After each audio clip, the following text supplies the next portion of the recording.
തിരുനാമത്തിന് മഹത്വമുണ്ടായിരിക്കട്ടെ. അധ്യക്ഷ വേദിയിൽ ഉപരിക്ഷരായിരിക്കുന്ന അഭിമന്യ പിതാക്കന്മാരെ, വിശിഷ്ട അതിഥികളെ, ബഹുമാനപ്പെട്ട കോർപ്പിസ്കോപ്പമാരെ, സഭയുടെ മാനേജിംഗ് കമ്മിറ്റി അംഗങ്ങളെ, വൈദിക ശ്രേഷ്ഠരെ, കന്യാസ്ത്രീകളെ, മാധ്യമ സഹോദരങ്ങളെ, മാതാപിതാക്കളെ, സഹോദരി സഹോദരന്മാരെ, നിങ്ങളുടെ മുൻപാകെ അത്യാഹ്ലാദത്തോടു കൂടിയാണ് ഞാൻ നിൽക്കുന്നത്. കോലഞ്ചേരിയിൽ നിങ്ങളുടെ സാന്നിധ്യം നേരെ കാണുമ്പോൾ ഉണ്ടാകുന്ന സന്തോഷവും ആനന്ദവും ചെറുതല്ല. 2011 സെപ്റ്റംബർ മാസത്തിൽ നിങ്ങളെ ആരും വിളിക്കാതെ തന്നെ നിങ്ങളിവിടെ വന്നിരുന്നു എന്നുള്ളത് വളരെ സന്തോഷത്തോടെ യഥാർത്ഥത്തോടെയാണ് നോക്കുന്നത്. മലങ്കര സഭയുടെ നിർണായക ഘട്ടത്തിൽ മലങ്കര സഭയുടെ മക്കൾ ഉണർന്നെഴുന്നേറ്റ് എല്ലാ വിധത്തിലും അവരുടെ ജീവൻ പണയം വയ്ക്കുവാൻ തക്കവണ്ണം സന്നദ്ധരാണ് എന്ന് നിങ്ങളും മലങ്കര സഭയുടെ മക്കളും പലപ്പോഴും തെളിയിച്ചിട്ടുള്ളതാണ്. ഇന്ന് കണ്ടനാട് ഭദ്രാസനത്തിന്റെ ആസ്ഥാനം എന്നുള്ള നിലയിൽ കാതോലിക്കയിൽ ശതാബ്ദി സ്മാരക സൗധം എന്ന നാമത്തിൽ പ്രസാദം എന്ന പേര് കൊടുത്ത് ഈ പ്രൗഢഗംഭീരമായ ഭദ്രാസനാസ്ഥാനം ഇന്ന് ഉദ്ഘാടനം ചെയ്ത് ആരംഭിക്കുകയാണ്. എത്ര ഗംഭീരമായ വിധത്തിലാണ് ഈ വക കാര്യങ്ങളൊക്കെ ഇവിടെ ചെയ്തിട്ടുള്ളത്. തീർച്ചയായും അഭിമന്യ ഈ ഭദ്രാസനത്തിന്റെ അധ്യക്ഷ തിരുമേനിയോടും ഈ ഭദ്രാസനത്തിന്റെ വൈദിക ശ്രേഷ്ഠരോടും ഈ ഭദ്രാസനത്തിന്റെ ആത്മായ സഹോദരങ്ങളോടും അതുപോലെ തന്നെ ഈ വക കാര്യങ്ങളിൽ സഹകരിക്കുകയും സഹായിക്കുകയും ചെയ്തിട്ടുള്ള ഏവരോടുമുള്ള സ്നേഹവും ആദരവും ഇത്തരത്തിൽ ആദ്യമായി ഞാൻ അറിയിക്കുകയാണ്. മലങ്കര സഭ 1912 കാതോലിക്കയിൽ ഇവിടെ സ്ഥാപിതമായി. 2012 അതിന് 100 വർഷം തികഞ്ഞിരിക്കുകയാണ്. അതിന്റെ ആഘോഷങ്ങൾ മറ്റ് ഭദ്രാസനങ്ങളിൽ എന്ന പോലെ അതിഗംഭീരമായി ഈ ഭദ്രാസനത്തിലും ഇന്ന് നമ്മൾ ആചരിക്കുന്നു. എല്ലാവരുടെയും ഹൃദയത്തിൽ ഒരു മുദ്ര കാട്ടിക്കൊണ്ടുള്ള വിധത്തിലാണ് ഇന്നത്തെ എല്ലാ ചടങ്ങുകളും ഇവിടെ സംഘടിപ്പിച്ചിരിക്കുന്നത്. മാത്രമല്ല, മലങ്കര സഭയുടെ പ്രഥമ കാതോലിക്ക ബാബാ തിരുമേനി ഈ കോലഞ്ചേരി ഇടവകയുടെ അരുമസന്താനമായിരുന്നു. ആ കാലഘട്ടത്തിൽ പോലും ഇത്ര ഒട്ടും ഇന്നത്തെ സാഹചര്യമല്ലാത്ത അഥവാ ധാരാളം പ്രതിസന്ധികൾ നിലനിൽക്കുമ്പോഴും ഒരു കാതോലിക്ക സ്ഥാനത്തേക്ക് തീർച്ചയായും കടന്നു വന്ന് സഭയുടെ പ്രധാന മേലധ്യക്ഷ സ്ഥാനം വഹിച്ച വന്യപിതാവിനെ എത്രമാത്രം വാഴ്ത്തിപ്പുകഴ്ത്തിയാലും ഒന്നും മതിയാകുന്നതല്ല. ഏറെ ദുഃഖങ്ങളും വേദനകളും സഹിച്ചുകൊണ്ട് മലങ്കര സഭയുടെ പ്രഥമ കാതോലിക്ക പരിശുദ്ധ ബസേലിയോസ് പൗലോസ് പ്രഥമൻ ബാബാ തിരുമേനി ആ പരിശുദ്ധ പിതാവിന്റെ കാതോലിക്ക സ്ഥാന ആരംഭത്തിലാണ് മലങ്കര സഭ ഒരു സ്വതന്ത്ര സഭ എന്ന് പറയാൻ തക്കവണ്ണം നമുക്ക് ഇടയായത്. തീർച്ചയായും ആ വന്യപിതാവിന്റെ മധ്യസ്ഥതയിൽ ശരണപ്പെട്ടുകൊണ്ട് തന്നെയാണ് ഞാൻ ഇവിടെ ആരംഭിക്കുന്നത്. കാതോലിക്കയെ സംബന്ധിച്ചിടത്തോളമുള്ള നമ്മുടെ സങ്കല്പം അത് വളരെ വളരെ ഗൗരവമുള്ളതാണ്. മലങ്കരയിൽ പരിശുദ്ധ മാർത്തോമ നട്ട ആ മുന്തിരി ഇന്ന് പടർന്ന് പന്തലിച്ച് മുന്നേറുകയാണ്. ഒരുപക്ഷെ നാം പല വിധത്തിലെ പ്രതിസന്ധികളുണ്ട്, വ്യവഹാരങ്ങളുണ്ട് എന്നൊക്കെ പറയുമ്പോഴും ഈ കാതോലിക്ക സ്ഥാപനം വളർന്ന് വലുതാവുകയാണ്. ഒരു പരമാധികാര ഓർത്തഡോക്സ് സഭ, സ്വയം ശീർഷകത്വമുള്ള സഭ, ഒരു ദേശീയ സഭ, ഇന്ത്യൻ ഓർത്തഡോക്സ് സഭ എന്ന് വിളിക്കപ്പെടാം എന്നുള്ള എല്ലാ അർഹതയും ഈ സഭയ്ക്കുണ്ട്. പരിശുദ്ധ മാർത്തോമാ ശ്ലീഹ ആദ്യമായി മലങ്കരയിൽ കടന്നു വന്ന് സഭ സ്ഥാപിച്ച് മുന്നേറി അതിന്റെ പിന്തലമുറക്കാരെന്ന് അവകാശപ്പെടുന്ന മലങ്കര ഓർത്തഡോക്സ് സഭയ്ക്ക് അതിന്റെ ചരിത്ര മുഹൂർത്ത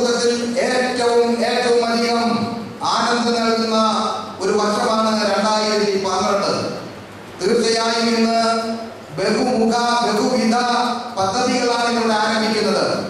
ഈ പ്രസാദം സെന്ററിന്റെ ഉദ്ഘാടനത്തിന് ശേഷം മലങ്കര സഭയുടെ മിനിസ്ട്രി ഓഫ് ഹ്യൂമൻ എംപവർമെന്റ് ഡിപ്പാർട്ട്മെന്റിന്റെ ജെറിയാട്രിക് ആൻഡ് പാലിയേറ്റീവ് സെന്റർ എന്ന് പറയുന്ന ആ പ്രസ്ഥാനത്തിന്റെയും ഉദ്ഘാടനം ബലഹീനായിരിക്കുന്ന നമ്മെ നിങ്ങൾ ഏൽപ്പിച്ചിട്ടുണ്ട്. ഇത് രണ്ടും ഈ ഉദ്ഘാടന പ്രസംഗത്തിൽ തന്നെ ഉൾക്കൊള്ളിക്കുന്നു എന്ന് പറയുന്നത് പ്രത്യേകമായിട്ട് നിങ്ങൾ ഓർക്കും എന്ന് ഞാൻ വിചാരിക്കുകയാണ്. മലങ്കര സഭയെ സംബന്ധിച്ചിടത്തോളം അതിന് ഏത് പ്രതിസന്ധികൾ ഉണ്ടായാലും മലങ്കര സഭയുടെ മക്കൾ എന്നും സഭയോടൊപ്പം നിലനിന്നുകൊണ്ട് സഭയുടെ സ്വാതന്ത്ര്യത്തിനെ പോരലേൽക്കാതെ എല്ലാ പ്രയാസങ്ങളെയും പ്രതിസന്ധികളെയും അതിജീവിക്കുവാൻ തക്കവണ്ണം കരുത്തരാണ്. കാതോലിക്കയിലെ മലങ്കരയിൽ ആരംഭിച്ച കാലം മുതൽക്ക് തന്നെ ഈ കാതോലിക്കയിനെ നിശേഷം നശിപ്പിക്കത്തക്കവണ്ണമുള്ള പ്രവർത്തനങ്ങൾ ആ കാലഘട്ടത്തിലും ഉണ്ടായിരുന്നു. പരിശുദ്ധ വേദപുസ്തകത്തിൽ കാണപ്പെടുന്ന ഒരു പ്രത്യേക സംഭവം സ്മരണ വരികയാണ്. ആഹാബ് രാജാവിന്റെ കാലഘട്ടത്തിലെ ഇസ്രായേൽ സമൂഹത്തെ സംബന്ധിച്ചിടത്തോളം ആഹാബ് രാജാവ് പ്രഗത്ഭനായ രാജാവായിരുന്നു. അദ്ദേഹത്തിന്റെ കൊട്ടാരത്തിനടുത്ത് ഒരു ദരിദ്രൻ നാബോത്ത് എന്ന പേരുള്ള ഒരു സാധുവായ മനുഷ്യന് ഒരു മുന്തിരിത്തോട്ടം ഉണ്ടായിരുന്നു. ആ മുന്തിരിത്തോട്ടം അദ്ദേഹത്തിന്റെ പൂർവ്വപിതാക്കന്മാരുടെ സ്വത്ത് എന്നതിന് ലഭിച്ച മുന്തിരിത്തോട്ടമാണ്. ആഹാബ് രാജാവിന് ആ മുന്തിരിത്തോട്ടം വേണമെന്ന് ആഗ്രഹിച്ചു. ആ മുന്തിരിത്തോട്ടം തരണമെന്ന് ആ സാധുവായ മനുഷ്യനോട് രാജാവ് ആവശ്യപ്പെട്ടു. അദ്ദേഹം ഒരുപക്ഷെ രാജാവിന്റെ കൽപ്പന അനുസരിക്കാൻ ബാധ്യസ്ഥനാണെങ്കിലും പിതൃസ്വത്ത് നഷ്ടപ്പെടുത്തുവാൻ നിവൃത്തിയില്ലെന്നുള്ള അദ്ദേഹത്തിന്റെ ആ സങ്കടയാതന രാജാവ് ശ്രദ്ധിച്ചു, കേട്ടു. എങ്കിലും സംതൃപ്തനായില്ല. എന്താണ് സംഭവിച്ചത് നമുക്ക് നല്ലപോലെ അറിയാം. അദ്ദേഹത്തെ നാബോത്ത് എന്ന് പറയുന്ന ആ മുന്തിരിത്തോട്ടത്തിന്റെ ഉടമസ്ഥനെ കള്ളക്കേസിൽ കുടുക്കി അദ്ദേഹത്തെ കല്ലെറിഞ്ഞു കൊന്ന് ആ മുന്തിരിത്തോട്ടം ആഹാബ് രാജാവ് കൈവശപ്പെടുത്തുന്നുണ്ട്.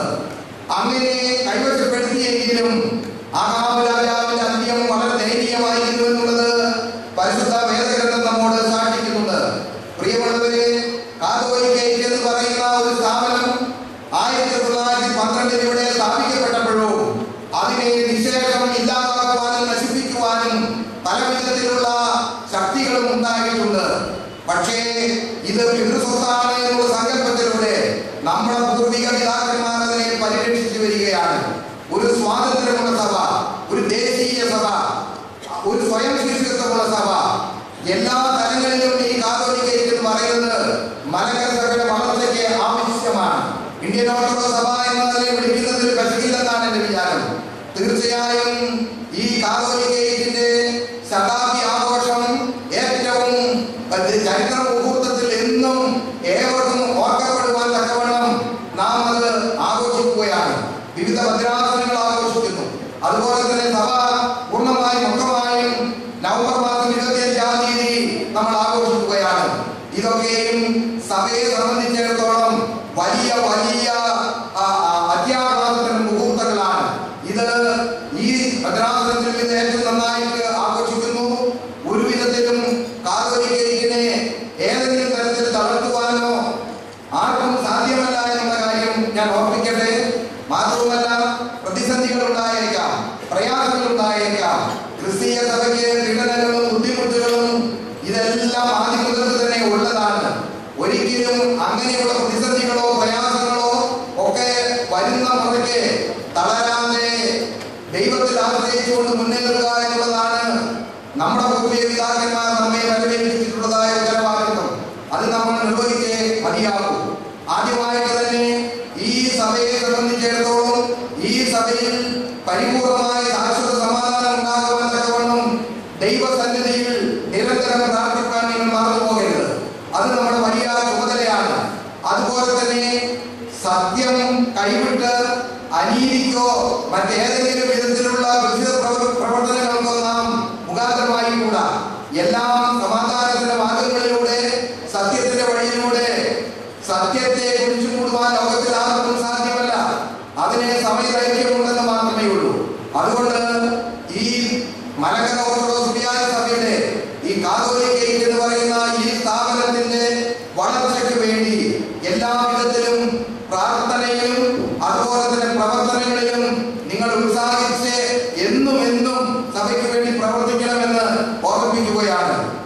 ദീർഘമായ പ്രസംഗം ചെയ്യുവാൻ ഞാൻ ഈ സമയം ഉപയോഗിക്കുന്നില്ല.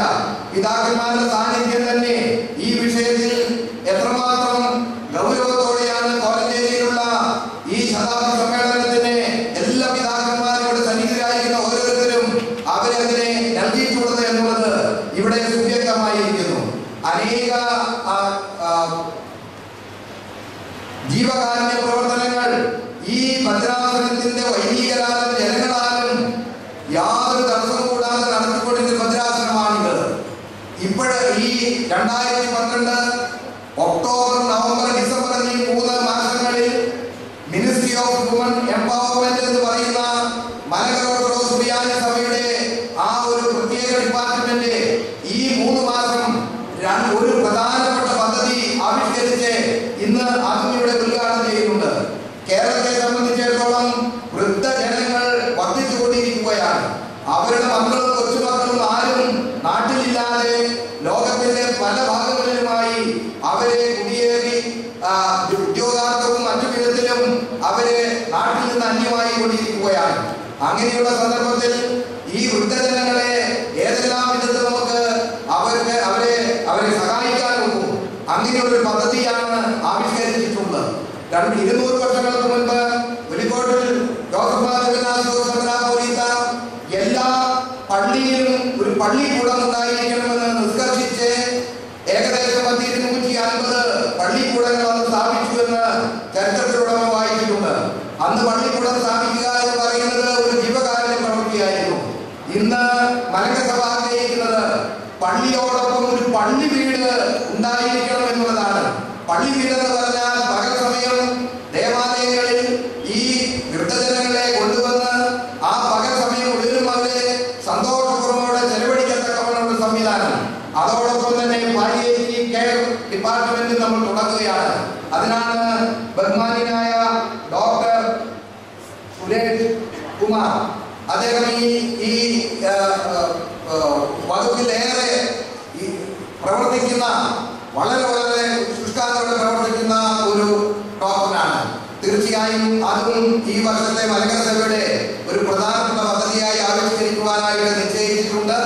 തീർച്ചയായും ഈ ഇന്നത്തെ ഈ സമ്മേളനത്തിലെ ഇത്രയും വിശ്വാസികളുടെ സാന്നിധ്യവും അതുപോലെ തന്നെ കാതോലിക്കയോടുള്ള നിങ്ങളുടെ പ്രതിബദ്ധതയും ഈ ഭദ്രാസനാസ്ഥാനം ഇത്ര പ്രൗഢഗംഭീരമായി നിർമ്മിച്ച് ഇത് മലങ്കര സഭയ്ക്ക് ഒരു അഭിമാന സ്ഥാപനം എന്ന് പറയപ്പെട്ടുള്ള വിധത്തിലും ഇതിവിടെ പൂർത്തീകരിക്കപ്പെട്ടിരിക്കുന്നു. ഇതിനുവേണ്ടി സഹായിച്ച എല്ലാവരെയും ദൈവത്തിനാൻ അനുഗ്രഹിക്കട്ടെ എന്ന് പ്രാർത്ഥിച്ചുകൊണ്ട് ഈ ഇന്നത്തെ ഈ പൊതു സമ്മേളനം ഔപചാരികമായി ഉദ്ഘാടനം ചെയ്തതായിട്ട് പ്രഖ്യാപിക്കുന്നു.